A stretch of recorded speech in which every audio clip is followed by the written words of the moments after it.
They do. Yeah, the police call he called them to start whipping ass. So why is black crime an excuse? So we police is brutalize people. That man is dead, will never walk again. Somebody made a mistake, he didn't have a gun. And I'm tired of people telling me how hard this cop job is. We know you have a hard job, and that's why you're supposed to be trained correctly. We understand. You think it's hard to be a cop? Try being a black man when a cop pulls up. The energy wasn't. We all got our crosses today.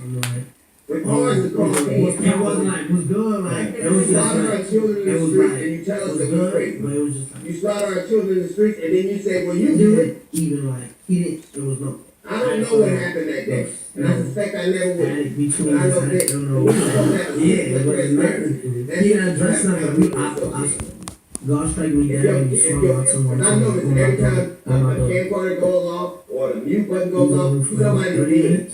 And every time that happens, if the police gives you a ticket and you don't sign it, you go to jail. Because you're 30 minutes. if your story doesn't match with some of that camcorder, we should all see that we at the same time. Somebody from the police department, somebody from whatever, and somebody from the community.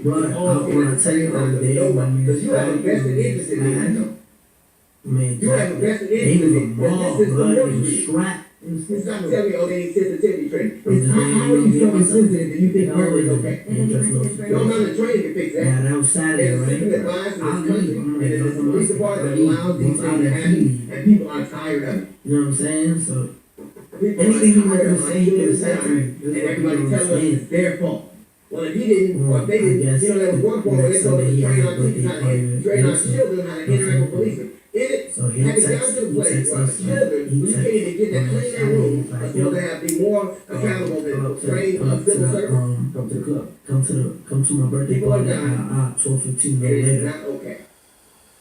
We are supposed to have So a I'm system just of shy texting transparency. my we can't make it at 12:15. Accountability We is just definitely not gonna show some love. It's also for police. So we go to the club like You around kill a man that was 1:30. wrong. And I watch you take I guess when we armed get to the suspects door, who done that it's at all the time. 12:15 or later. You know what I'm saying? But we text them like, we ain't You making have that cameras, you 12:15. should see it when you see it. So I guess it was a situation where you like, nah, like, there's a situation we we gotta already address think the worst. in private before we They make say it a public. picture is worth 1,000 words, and all of them should not be told. Why? We gotta have the conversation in the sneaker store. We gotta have the conversation somewhere. Alright, that's enough. Because we're back. See, you have to understand. I didn't get a chance to talk about DL Hughley. Because I was tired. But anyways, no excuse. It just, sometimes, the spirit, I'm telling you. Even the spirit sometimes shuts down because it knows the body. The spirit knows everything. It's from the Most High. What are you talking about? You just gotta go with it.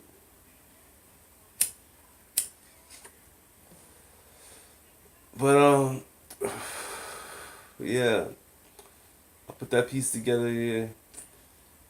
I got the OG blood and the young G blood, and so we trying. You have to understand. You got a lot of propagandas going around. You got a lot of propagandas. All we gotta do. Oh God, I'm putting so much out there. You know what I'm saying? I think society, I think we need to just come clean, and y'all need to go in and put me up there with something. Just put me up there because what you got to lose? I put everything out there. I gave you what you got. You might as well just flow with it. Let's see how it works. Because you have to understand. My man DL, you have to understand, we go way back. He don't know that.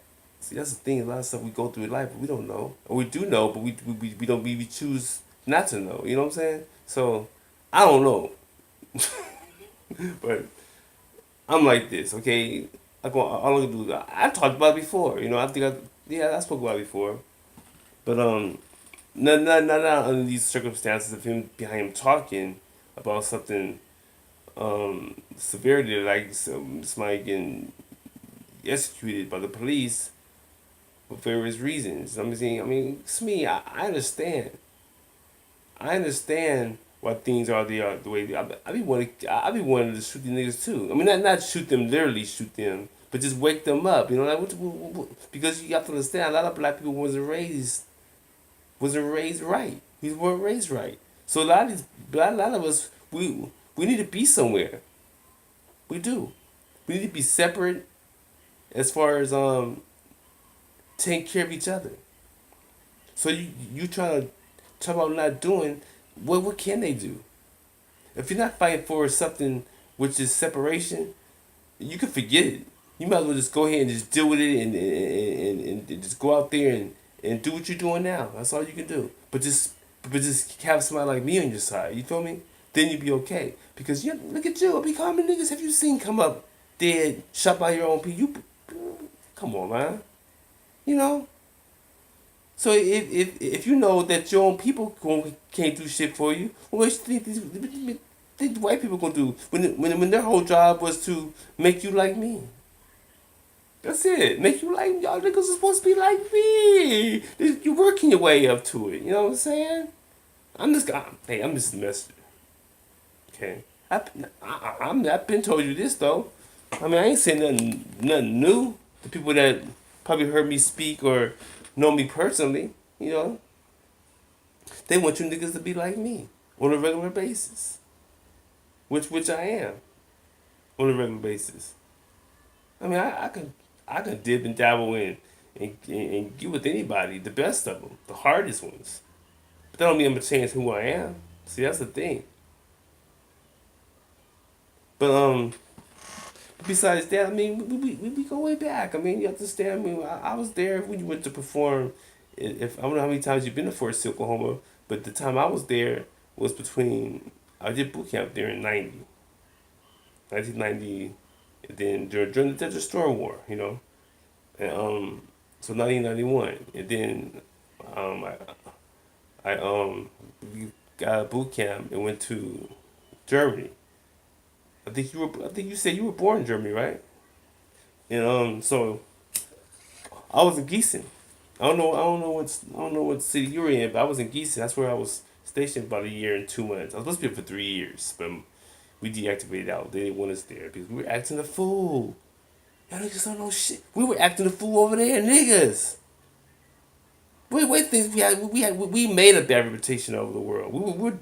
I think personally, that niggas was doing it on purpose. I think personally, they were doing it on purpose from, for the man. You feel me? Which man? I don't know. You never know. You assume. All you can do is assume that it's coming from this. When it could be coming from that's why I say propaganda, misleading information. That's why my thing says y'all niggas don't know shit. The initials, that's some real shit.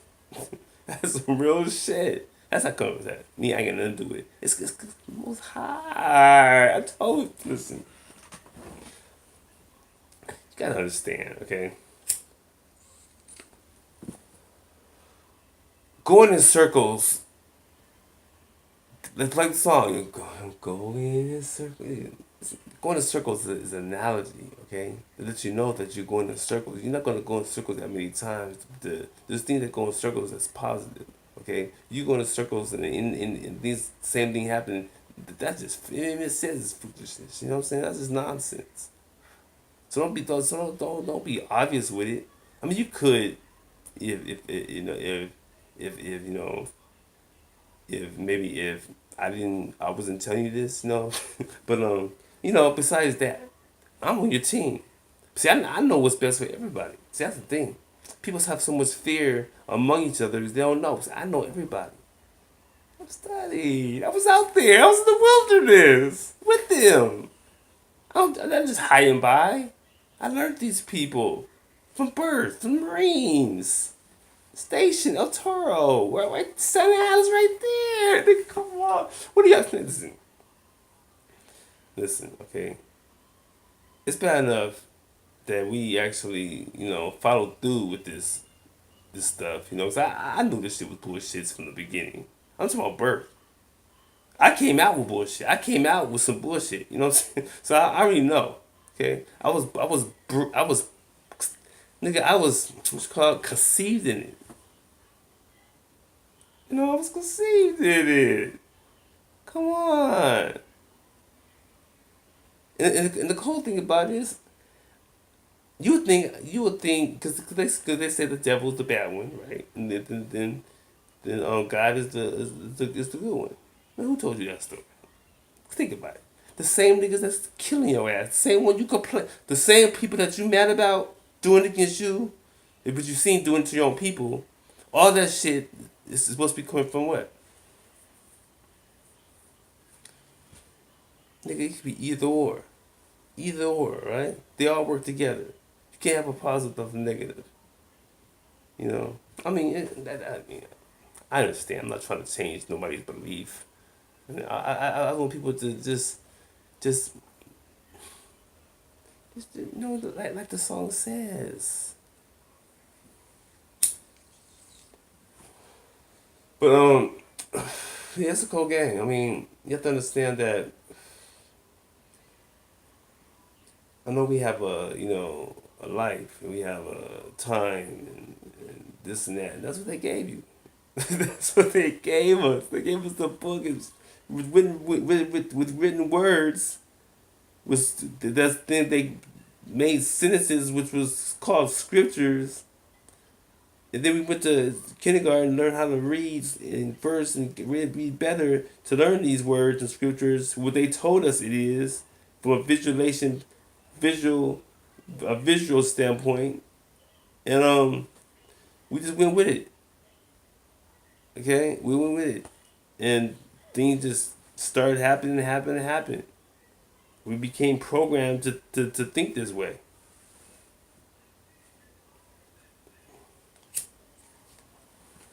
So that means, so I'm supposed to actually believe what somebody's telling me?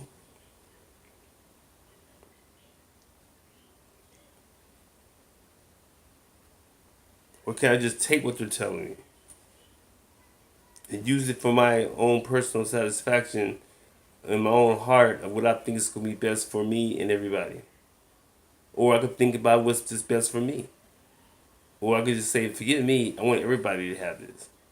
You know? So you never know where a person's mind is going. All I can do is come and tell you the truth of what I know and what I experience with the person that's speaking. That's all I can do. Now you call that snitching. But how was I snitching when everybody that was there was like over 1,000 people or something like that? And this is a setting where I know everybody know, and he's not probably don't even care. I mean, he might care now, but what I'm saying, you know what I'm saying. So, but what I'm saying is, I saw him perform. We watched him perform, and you know what I'm saying. The comedians before him was tight. I like the ones before him. I forgot who they were because I've seen so many comedians in my lifetime. You know, they were real good. And I've been in New York. I was in New York watching comedians. Those guys was off the. These guys, there's some comedians you never see on TV. These guys are like.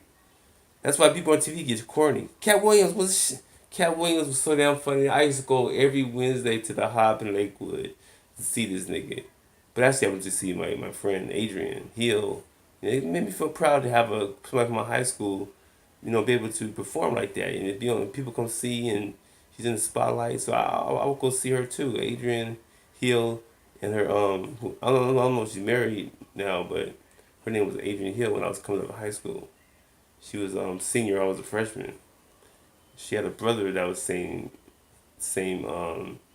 age, same grade as me, named Jimbo. His name was Jimbo Hill. You know, that nigga had a tight ass curl. That nigga's curls was tight. That was 84. I was like, damn, man, I'll have my shit like that. But then my dad would cut it. He'd cut my hair off. I'd be like, damn, that's cold. Cold. My shit was tight. I had long, thick hair. My hair was, I'm telling you, I put on Facebook, big ass afro. So, so I understand where D.O.'s coming from. I understand his mentality with this whole thing. But, but he has to understand. Listen, I know the game, so I'm not. I know where you're coming from. Hmm. I know where your head is at. See what it is. That's the only thing I have to say. Really, I'm not gonna say negative, but kind of made me feel only way about him because I know people like that. I was raised with people like that. Out there in OC, you know what I'm saying? I know people can be a certain way, and they could be in the hood. It could be anywhere. It's just a different type of emotional spirit, you know. That's why I know what I know and learn what I learned, so I can get through this basic stuff that people, get themselves in trouble for, or it might work for them to make them better than what they were. But cause you claim that you're a Republican. You said I think you said that before, and so by you being that, you're able to have a voice. So because not too many people are like that. You know what I'm saying? Me, I was never no Republican or none. I wasn't even into that stuff. Only reason why I did my thing with talking this crazy stuff about Donald Trump and doing because I worked for him. I was one of his fighters, but I wasn't one of his fighters. Just like he owned the hotel, the Taj Mahal. So just give him his respect. You know what I mean? It could be any hotel, but he helped us out. He gave us a chance to make some money. At his venue. So how can I not give him respect? And then you have to understand, I didn't just see him there, or be in his hotel on a real good, real popular fight, which is Roy Jones and Montel Griffin first fight. And I already told you that story, and so I'm not gonna go through that again. But that's how I met him on in that format. So by meeting him like that, I know I have a lot of responsibility in what he's doing. You know what I'm saying, and why he became who he is. I mean, that's just how I feel. I mean, that's just not how I feel. This is how it is. So you have to understand all this feeling stuff, and people need to stop. They need to take more responsibility and just tell people this is how it is. That's why it's like that. And now somebody else have a different analogy about it, and the same Jason pointed out too. See, people need to hear the truth. See, if you don't tell the truth and just tell people stuff, then people won't have a way of thinking. It might be not just people can be in the same situation. They can kind of counter that and go back to that. You feel me? But if you don't tell people the truth about your experiences and you think it's snitching and stuff like that, if it's snitching, what is snitching? Because you could take something that you assume that is bad or negative, and that thing might save a life for the good, for the better. So don't assume that you shouldn't. That's what these kids was taught. Kids were taught that, don't do this, don't do that. Why? Because an older person might do this, do that to you, and stuff like that. But that same person might help you. So here you are, don't want to do this because you're programmed not to do this. But that same person could have helped you, and everybody know, ain't no damn child molester or trying to do nothing. People love kids. We were brought up loving kids, but you have to understand, sin is sin. Fight the sin. Go against the sin. Don't get it. Go against the what was done. You got to go against why was it done. Why was it like that? But people don't care about that. All they want to do is have a conviction. Though there's so much sin going around, so much mess going on, people don't care no more. People don't want to fix it. You know how many jobs niggas would lose because of that shit? You know how many jobs would be lost if your crime didn't happen? Everything's based on, you get paid off negativity. All the money you get comes from negativity. It don't come from positive. Negativity. Everything. Unless it's natural. But that should be free, right? Like this weed. This should be free. But you got people out there with the prison. Prison. So if you went to prison, then you pretty much listen, it's bad enough you out here trying to live in this civilized society. But now you in jail on top of that. And it's from this that I'm doing right now. For the first time since I was about 40, since about 6 years ago or 5 years ago. You know, I mean, you gotta understand, man. You know, people don't even care. That's why they have these activities of propaganda. They got them. They got them out there and they run with them. Just get you ready for something, whatever it is, you know. So, like I said, DL, you know, he went up there, you know what I'm saying? He was the main event. He was the headliner. And so this girl named Deanne, her name was Deanne Jefferson. I met me and my ex-wife, we separated, so um, I met this one chick, right? Her name was Deanne Jefferson, and she was a well, I ain't gonna tell you what she was, but that's who she was. And she invited me to this comedy club, or not a club, but a comedy show to see DL. And I knew who he was, but I didn't know nothing about him. I didn't know nothing about his history, where he was from, but I knew his name. I didn't even know he was from California. I didn't know he was from Compton or LA. I knew nothing about that. So, but I knew the name. So I said, yeah, I go. You know, I would have went anywhere. I mean, somebody invite you somewhere, you just go, you know. So, but I didn't know it would be like real big, you know, all dressy up, and I dressed up as much as I could anyway, especially back then. I really don't dress up the way I used to dress up. Back then, we used to dress up, you know what I'm saying? So, um, so we like got there. There was a lot of people there, you know. And I didn't know DL was that old. I know he was that much older than I was, you know. I mean, how old is DL? I thought he was like 50 something. But he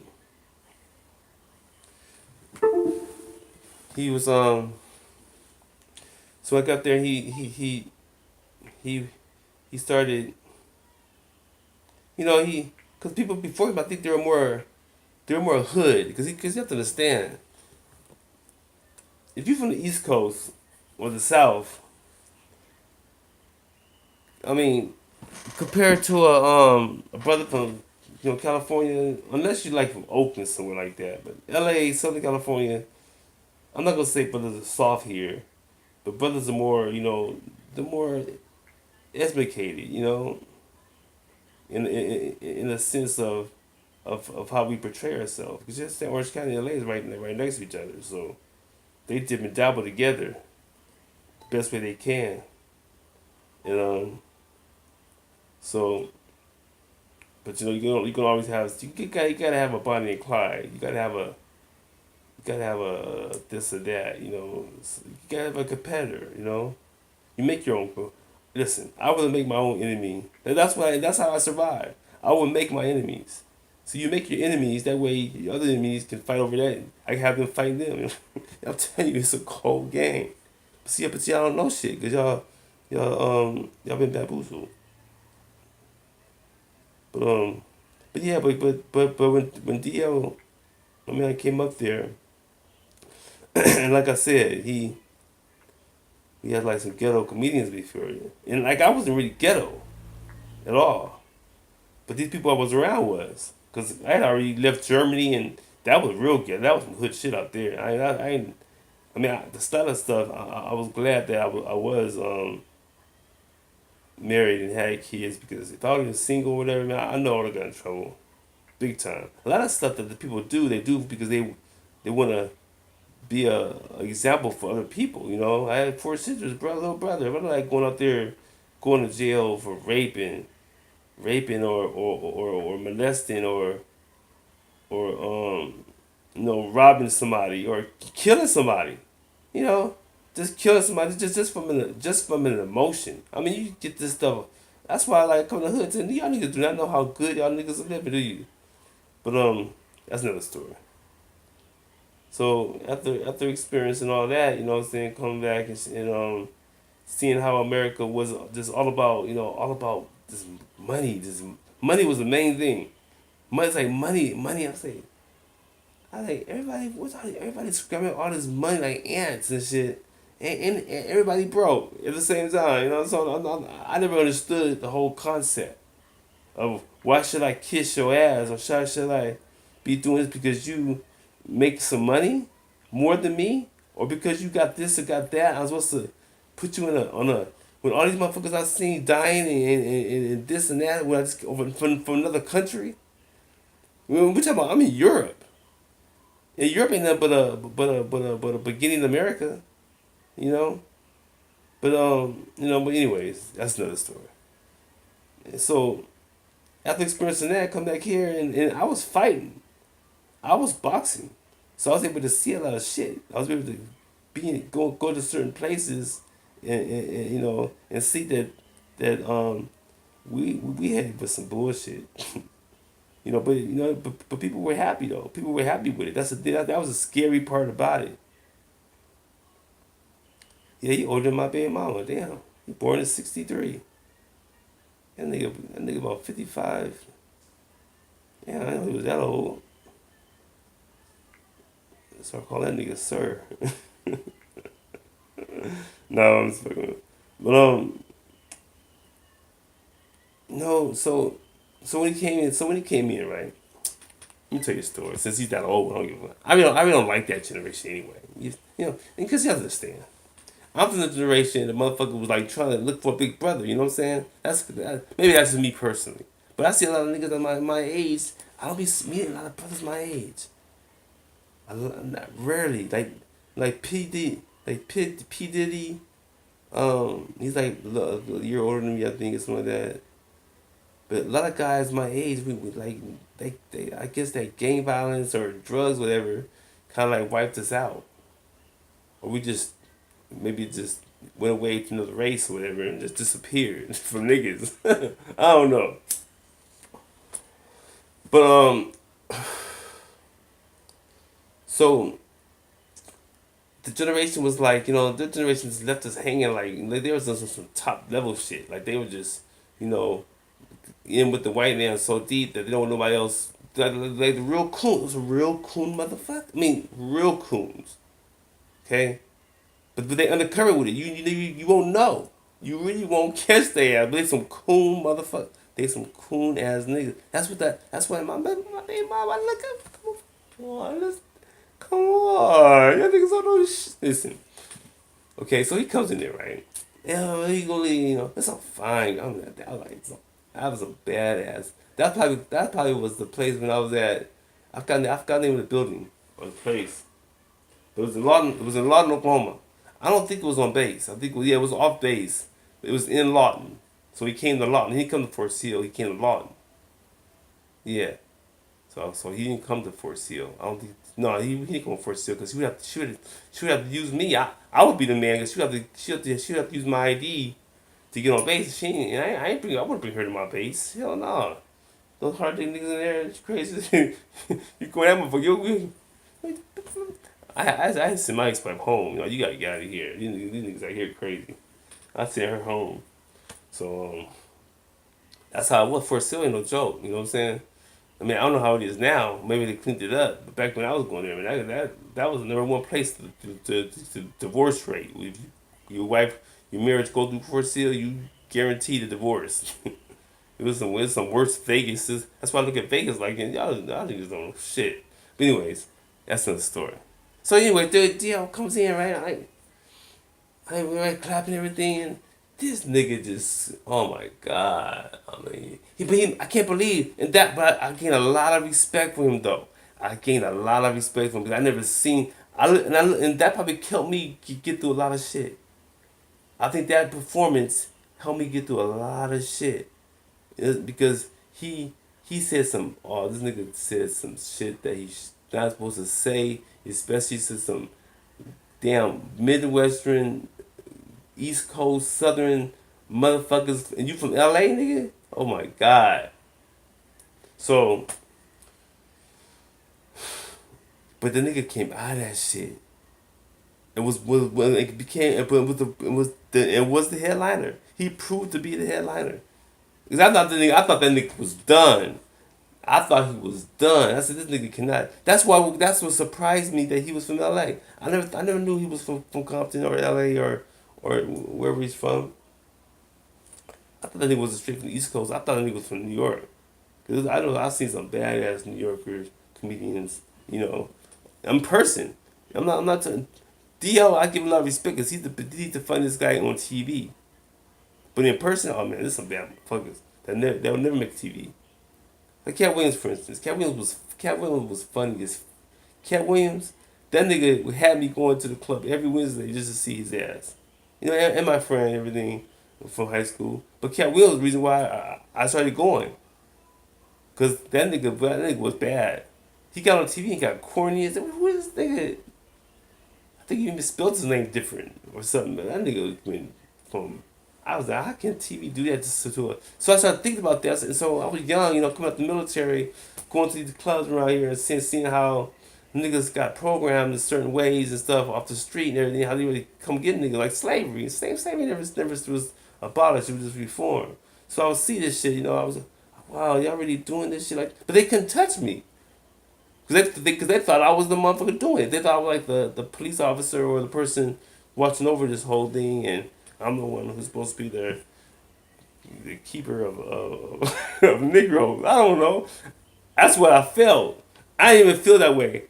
That's what I'm realizing now. Because at that time I was doing that, I thought it was a joke. I thought they were just thought I was some white dude and thought I was, you know, they knew who I was. I figured people told who I was and stuff in church and this and that. That's what I figured. So they just put me on that, gave me that. You know, he's a, you know, almost like a retard. You know, you call those kids retards, like the kid, the nerds at school. You call them retards. The ones who are nerds and stuff, they have a special. Leave them alone. You don't fuck with them. You know what I'm saying? They might, you know, you might use them one day. So that's the kind of category people would put me in.